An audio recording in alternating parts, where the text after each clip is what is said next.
Hello students, तो इस video में आज हम लोग एएमयू का 11th एंट्रेंस का साइंस का पेपर सॉल्व करने वाले हैं। और ये जो मेरे पास पेपर है ये 2026 का पेपर है, रिसेंटली जो अभी हुआ है। अगर आप आगे भी कोई एग्ज़ाम देने वाले हैं तो आप लोगों के लिए इसके सॉल्यूशंस बहुत ज़्यादा काम आने वाले हैं। तो मैं इस वीडियो में आप लोगों को सॉल्यूशंस बताने वाली हूँ इस पेपर के। ठीक है, चलिए स्टार्ट करते हैं। तो मैं आपको लोगों को बता दूं कि ये जो मेरे पास सीरीज़ है वो मेरे पास सीरीज़ बी है। ठीक है, आप लोग उस हिसाब से देख लीजिएगा कि आप लोग के पास कौन सी सीरीज़ है। मेरे पास तो सीरीज़ बी है। ठीक है, तो चलिए स्टार्ट करते हैं with the very first question number 1। If we include in the set of natural numbers resulting set is said to be a set of, तो वो जो है होल नंबर्स का हो जाता है। तो option A will be the correct answer. इस चीज़ क्वेश्चन नंबर 2 में आपको ये सॉल्व करना है और x की वैल्यू निकालनी है। ये 2x-6 जो दे रखा है इसमें x की वैल्यू निकालनी है। तो अगर आप x की वैल्यू निकालेंगे तो इट वुड बी 6। फिर उसके बाद क्वेश्चन नंबर 3 पर आते हैं। इसको भी आपको सॉल्व करना है, तो आप लोग इसको सॉल्व कीजिए और इसका आंसर निकालेंगे। तो इसका आंसर आएगा -5/3, यानी कि ऑप्शन नंबर डी। फिर उसके बाद what is the largest number that divide 78 and 131 leaving remainder 8 and 5 respectively, तो वो आंसर है 14। आप लोग इसको सॉल्व कर देख लीजिएगा। Let's move to the next question. Question number 5 says कि if x plus alpha is the HCF of x² plus 2x plus a and x² plus 3x plus b, then alpha equals to a equals to alpha, yes it is alpha not A. Alpha equals to, तो alpha की value निकालनी है। इसका answer आ जाएगा option number सी। ठीक है, तो इसमें और भी टिक्स लगे हुए हैं, उन पर मत जाइएगा, जो मैं आप लोगों को बता रही हूँ उसी पर जाइएगा बस। ठीक है, क्वेश्चन नंबर 6 का आंसर हो जाएगा ऑप्शन नंबर सी। ये सारे मैथ्स के सवाल हैं। If alpha and beta are the roots of this and this, तो इसका आंसर हो जाएगा option number A. Okay, question number 7 का आंसर है option number A. Question number 8 क्या कहता है? पॉलिनोमियल्स का सवाल आ गया यहाँ पर। इसका आंसर हो जाएगा ऑप्शन नंबर ए 13/2। फिर क्वेश्चन नंबर 9 में बोट वाला सवाल आ गया। अब boat go 16 kilometre upstream and 24 kilometre down stream. ये बहुत इंपॉर्टेंट सवाल है, अक्सर नीट में 11th एंट्रेंस में पूछा जाता है ना, और आप लोगों के बोर्ड्स में भी आने के इसके चांसेस बहुत ज़्यादा रहते हैं। तो इसका आंसर आ जाएगा 8 एंड 4। ठीक है, इसमें आप लोगों से स्पीड पूछी थी ना, तो 8 kilometre per hour and 4 kilometre per hour is the speed. ठीक है, फिर उसके बाद क्वेश्चन नंबर 10 क्या कहता है? The monthly income of A and B are in the ratio of 8:7। तो इसको जो है सॉल्व करके निकालेंगे आप, तो इसका आंसर आ जाएगा ऑप्शन नंबर ए। ठीक है, फिर उसके बाद क्वेश्चन नंबर 11 का आंसर होगा option number C. At a party everyone shook hands with everybody else once only. There are 16 handshakes. Numbers of people present at the party were, तो इसका नाम आंसर हो जाएगा ऑप्शन नंबर ए 12। ठीक है, अब क्वेश्चन नंबर 13 देखते हैं। How many integers lie between 10 and 300 which when divided by 4 leave a remainder 3। ठीक है, तो इसका आंसर हो जाएगा option C 73। Next question, if a point A this and this, तो इसका आंसर हो जाएगा ऑप्शन नंबर ए। ठीक है, ऑप्शन नंबर ए। और फिर उसके बाद 15 का आंसर क्या हो जाएगा? 15 में आप लोगों को इसको सॉल्व करना है और एंगल ए निकालना है ना, तो ये हो जाएगा 115 डिग्री एंगल ए। ठीक है, तो नेक्स्ट आइए यहाँ पर 16 क्वेश्चन नंबर का आंसर हो जाएगा ऑप्शन नंबर ए। 17 का आंसर हो जाएगा two concentric circles are of radii 5 centimetre and 3 centimetre, then the length of the chord of the larger circle which touches the smaller circle is 8 centimetre is the correct answer. Let's move to the question number 18। Question number 18 का answer यहाँ पर हो जाएगा option number B 20/3। अब question number 19 का answer हो जाएगा यहाँ पर option number B 1 centimetre. Question number 20 का आंसर है ऑप्शन नंबर डी 11.2 सेंटीमीटर। फिर the diagonal of a rectangular field of 8 metre more than the shorter side, और if the longer side is 4 metre more than the shorter side, then the area of the rectangle is, तो option number D is the correct answer 192 metre square. Question number 22 का answer हो जाएगा A is greater than और equal to B. Question number 23 का answer हो जाएगा option number C 6 units. Question number 4 का answer हो जाएगा ऑप्शन नंबर बी √3। ठीक है, अब क्वेश्चन नंबर 5 का आंसर क्या होगा? If 7 sine square x plus 3 cos square x is equals to 4 than the value of 10x। ये ट्रिग्नोमेट्री का सवाल आ गया यहाँ पर, तो इसको सॉल्व करना आप लोगों को आना चाहिए। Option number B will be the correct answer. The value of 10 1 degree, 10 2 degree, तो ये सवाल तो भाई बहुत ही ज़्यादा कॉमन है और इसका आंसर हमेशा 1 आता है, तो ये तो आप याद ही कर लीजिए। ये सवाल अक्सर कॉमन है, ये जब मैंने 11th का एंट्रेंस दिया था ना तभी ये सवाल आया था। If the curve for more than ogive and less than ogive of a given grouped data meet at 30 45 then the median of the data is, तो D will be the correct answer। Question number 28 का answer हो जाएगा option number B 20। ठीक है, okay. 29 का answer हो जाएगा option number B 1/4 और 30 का आंसर हो जाएगा ऑप्शन नंबर सी 2/7। ठीक है, option number C will be the correct answer. अब देखिए यहाँ पर, when were the first modern Olympic games held under the auspicious of the International Olympic Committee, तो option number C is the answer, in the year 1896। Okay, the original Buddhist scripture Tripitaka was written in which language, तो Pali language. Option number B, which is the highest civilian award of the United Arab Emirates conferred on the Prime Minister Narendra Modi in the year 2019, तो option number A order of Zayed. ठीक है, to which country does Greenland belong, तो Denmark. Option number C will be the answer. Question number 35 says which among the following was the author of the small autobiographical book waiting for a visa, तो यहाँ इसका answer क्या हो जाएगा? Option number D, B R Ambedkar. ठीक है, option number D B R Ambedkar. फिर उसके बाद fill in the blank with the most appropriate option. My doctor's hand writing is almost,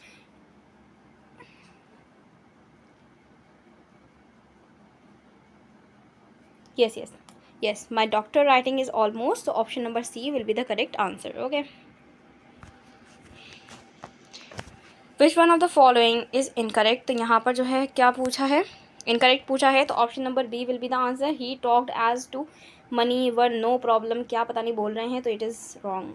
ठीक है, question number 38 fill in the blank with the most appropriate option, तो यहाँ पर जो है I explained what I had done, तो option number B will be the answer. Option number B will be the answer. Okay, question number 39 says which of the following is correct, तो he has a noisy class of 10-year-old children. अगर आप लोग देखेंगे तो A will be the correct, बाकी सारे will be the wrong. Okay, incorrect. Question number 40 says that which one of the following is incorrect, तो option number C will be the answer. Who was known as the frontier Gandhi, तो option number A Khan Abdul Ghaffar Khan is the frontier Gandhi. Okay,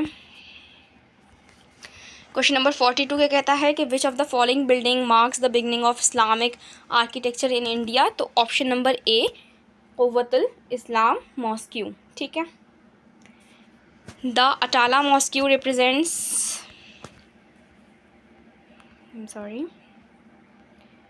the Atala Mosque represents, which was that question number,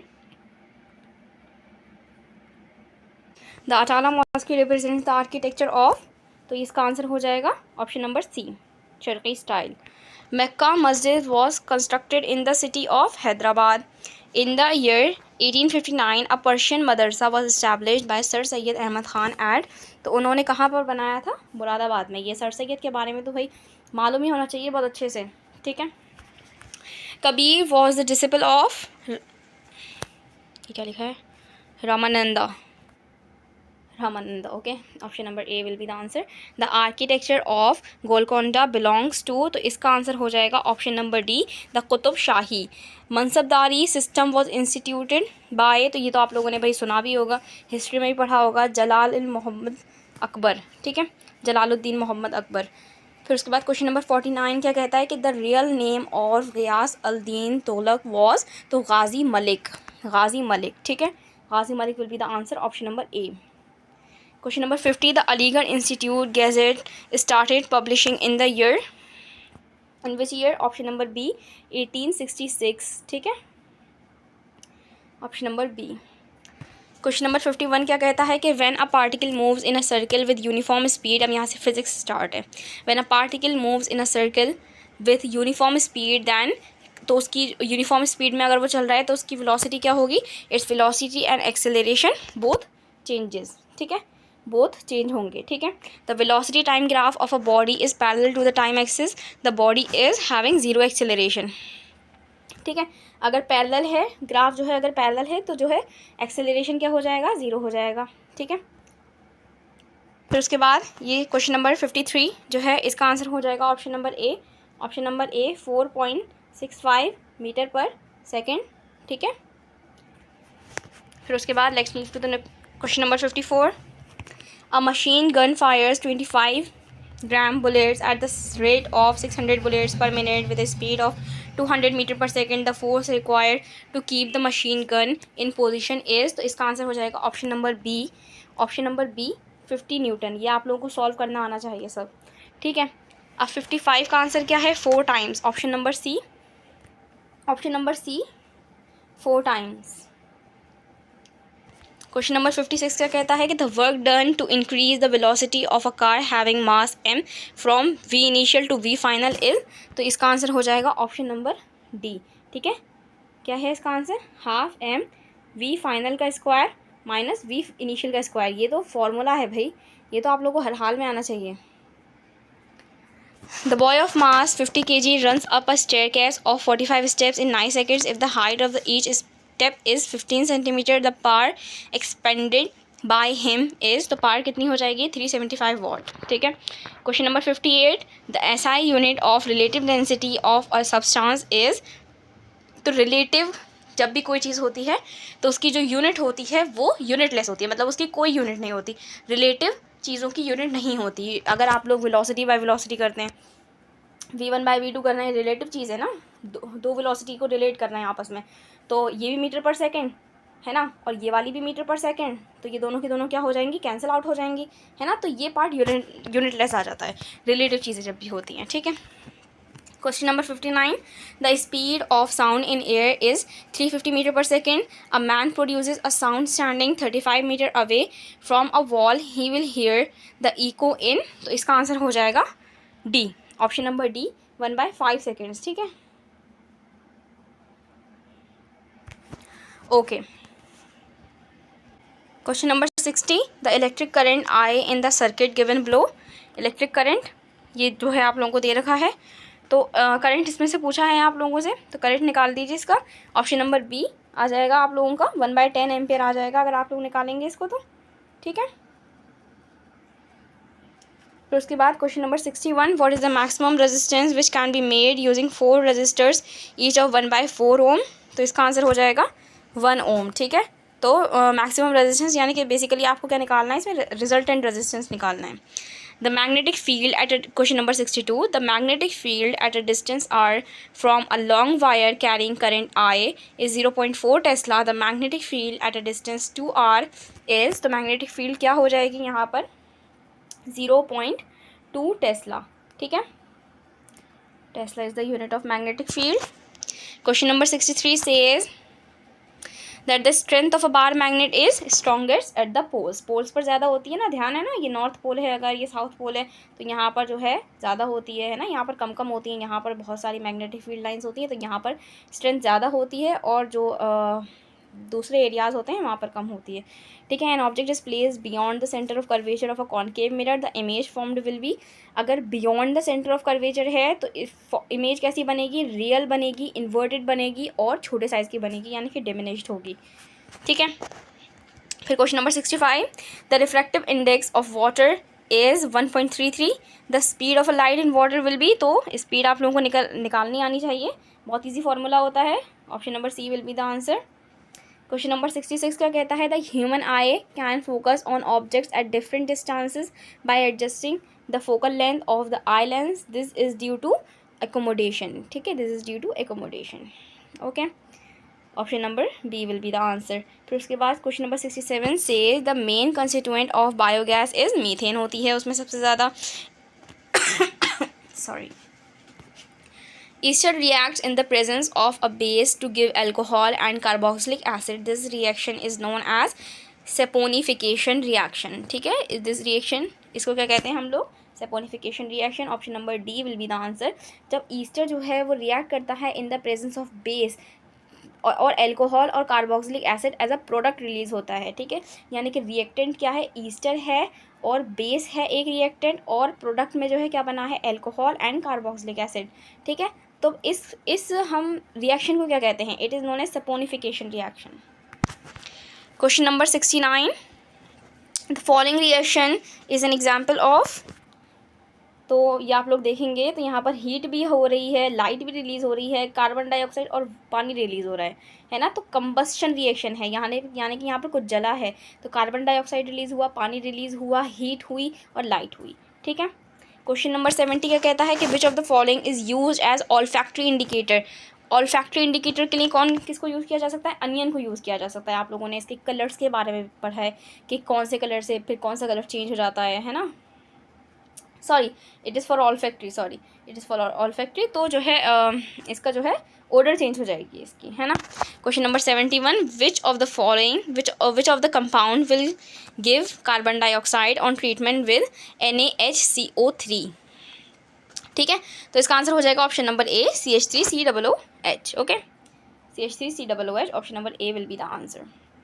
72. Question number 72 का क्या है कि which of the following is not a unsaturated hydrocarbon. Unsaturated hydrocarbon कौन नहीं है? Unsaturated का मतलब समझते हैं ना.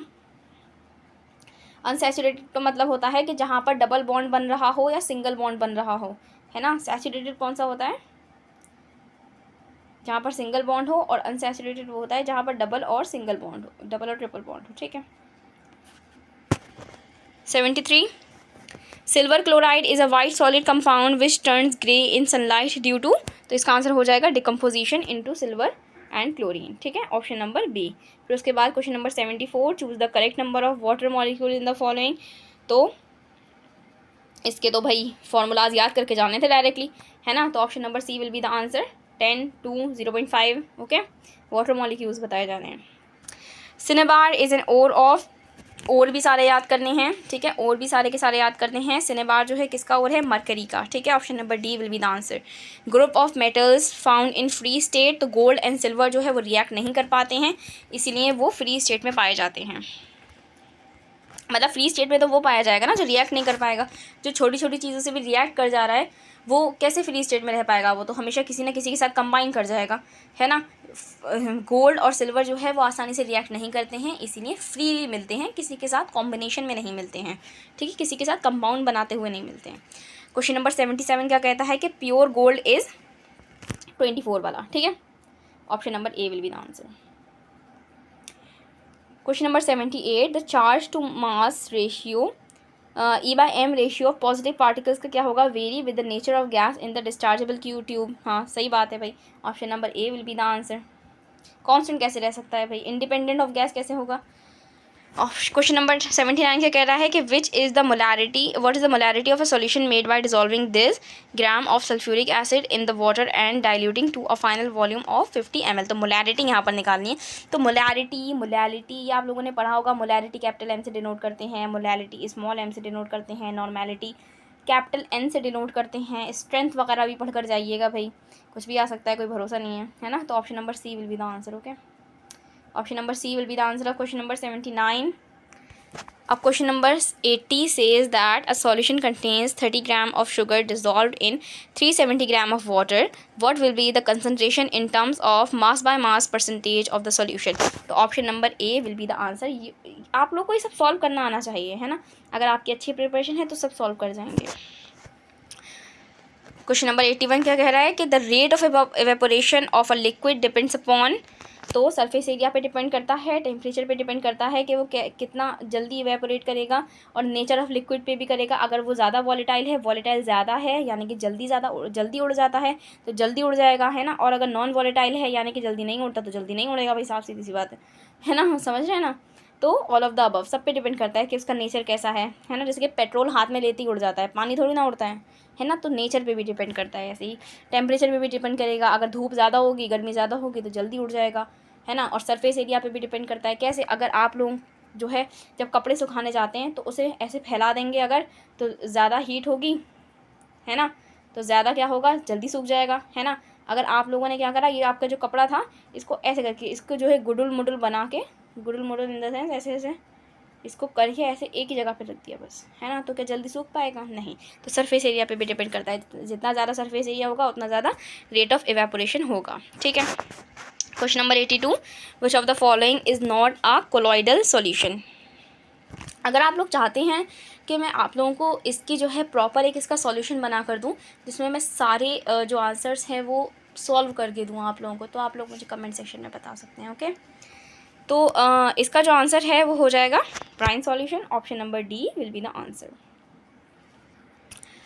Question number 83, according to Gay Lussac's law for a fixed volume of a given gas. तो गेल-लुसाक्स लॉ, एवोगैड्रोस लॉ, है ना, बॉयल्स लॉ, ये सारे लॉज पढ़ कर जाइएगा, ठीक है। तो गेल-लुसाक्स लॉ के अकॉर्डिंग जो है जो P/T है उसका रेशियो कांस्टेंट रहता है, जो कहाँ से आता है, PV = nRT, मालूम है ना, कुछ बच्चों को मालूम होगा जिन्होंने एक्स्ट्रा पढ़ रखा है और जिनको एक्चुअल में निकालना ही है एंट्रेंस, है ना, तो ये यहाँ से आ जाता है PV = nRT से, तो P/T यहाँ नीचे आ जाता है और nR/V कांस्टेंट हो जाता है यहाँ पर इस तरीके से।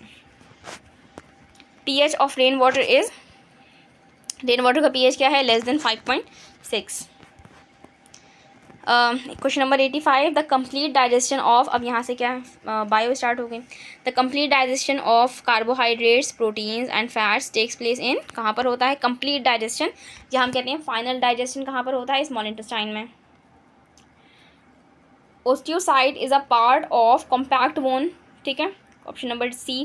क्वेश्चन नंबर 87 के which of the following respiratory organ rings of cartilage are present. Rings of cartilage कहाँ पर प्रेजेंट होती हैं, रेस्पिरेटरी ऑर्गन कौन से पार्ट में प्रेजेंट होती हैं, स्पेशली ट्रेकिया में प्रेजेंट होती हैं, जो कि आप लोग हाथों से भी छूकर चेक कर सकते हैं, है ना। कार्टिलेजनस रिंग्स मिल रही हैं ना, सी शेप्ड कार्टिलेजनस रिंग्स, है ना, तो ये ट्रेकिया में तो होती हैं और कहाँ होती हैं, ठीक है। तो विच of the following is not the part of structure of neuron. तो एक्सॉन है, एक्सॉन है, डेंड्राइट है, सेल बॉडी है, थाइमस नहीं है भाई, थाइमस तो एक ग्लैंड होता है, तो thymus will be the answer, option number D answer हो गया, ठीक है, किसका, question number 88। Now move to the question number 99। ये क्या कह रहा है कि which of the following cell organise is known as a suicidal bag. तो आप लोग जानते होंगे कि लाइजोसोम को कहा जाता है सोसाइटल बैग, क्योंकि इसके अंदर बहुत सारे हार्मफुल सब्सटेंसेस होते हैं ना, तो ये फिर सोसाइट कर लेता है बाद में, मतलब फट जाता है ना, तो इसलिए इसको सोसाइटल बैग कहा जाता है। Question number 90, tapetal cells contains how many nucleate. भाई अब ये तो मुश्किल सवाल आ गया, है ना, टैपिटल सेल्स कौन से होते हैं, अब आप लोग सोच रहे होंगे। तो जो पॉलन ग्रेन होता है ना उसके ऊपर कुछ लेयर्स होती हैं, पॉलन ग्रेन होता है ना उसके ऊपर कुछ लेयर्स होती हैं, ऐसी चार लेयर्स होती हैं कुल मिलाकर, उसमें एक लेयर होती है टैपिटल की सेल, मतलब टैपेटम, उसको बोलते हैं टैपेटम। मान लो ये जो है, ये जो मैंने ये जो बनाया ना अभी इससे पहले छोटा वाला, ये है पॉलन ग्रेन, ठीक है। और मान लो इसके ऊपर जो लेयर है, ये जो लेयर मैंने बनाई है ये किस चीज़ की है, टैपेटम की लेयर है, ठीक है। तो टैपेटम की लेयर जो होती है, अब इसके अंदर सेल्स होंगे, लेयर में क्या होगा, सेल्स ही तो होंगे, तो यहाँ पर जो है क्या होगा, मोर देन 1 न्यूक्लियस होता है, ठीक है।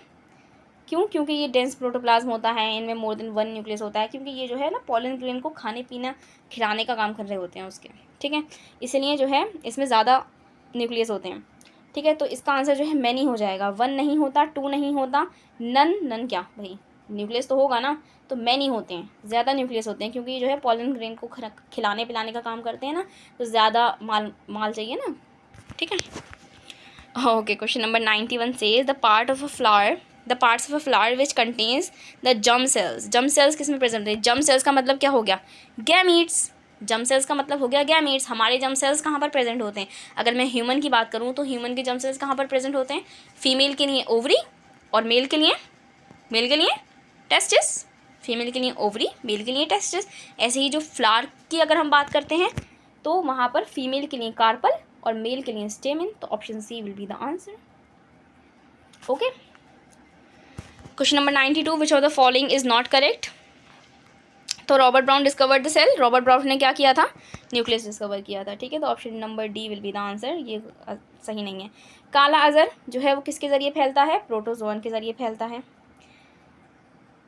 Okay. Question number 94, function of the insulin hormone is to, function क्या है इंसुलिन हार्मोन का, कि रेगुलेट ब्लड शुगर लेवल, है ना। जैसे आप लोग जानते होंगे जो शुगर के जो पेशेंट्स होते हैं जिनकी शुगर लेवल बढ़ी हुई होती है ना, तो वो जो है इंसुलिन के इंजेक्शंस लेते हैं। मैं ये नहीं कहूँगी टैबलेट्स लेते हैं, इंसुलिन की टैबलेट्स नहीं आती हैं, इंसुलिन के इंजेक्शंस आते हैं, ठीक है।